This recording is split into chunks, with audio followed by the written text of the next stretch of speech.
Tonight, three Las Vegas men, they are now facing federal charges for allegedly inciting violence at some of those local protests. According to court documents, the three men were determined to incite violence, which included a plan to burn police with Molotov cocktails during a Black Lives Matter protest that happened Saturday in downtown Las Vegas. They're accused of being part of an anti-government extremist group known as the Boogaloo movement. Now, the men have all been identified as 35-year-old Stephen Parshall, 23-year-old Andrew Lynham, and 40-year-old William Loomis. They are all either current or former members of the U.S. military. Investigators say that they met at a reopened Nevada rally in April at the Grant Sawyer building. The court documents also indicate the men infiltrated at least two Black Lives Matter protests right here in the Valley and were encouraging protesters to get violent.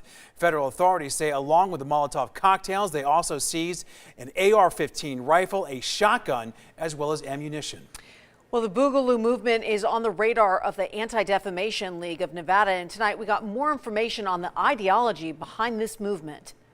So the Boogaloo movement actually is a variety of movements that come together, and they include some white supremacists, and they also that advocate for race war. They also include anti-government, which are against law enforcement. And so we see these two strains of the Boogaloo movement kind of coming together at this time. This is a movement that started online, but now we're seeing it in the streets. That's concerning. We're seeing this around the country.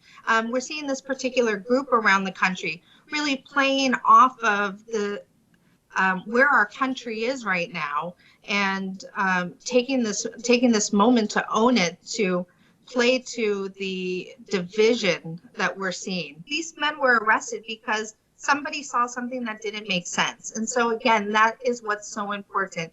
And they had a couple different targets, and whether that being Hoover Dam or Lake Mead, which were two areas that they were looking to attack, when they saw that COVID, with the reopening of the strip, and then the protests, it just really equaled out for an opportunity for them to come in and infiltrate their ideas and try to create chaos. Now, the ADL encourages you, if you see anything suspicious or you know anything about this movement, make sure to report it immediately to law enforcement so they can investigate.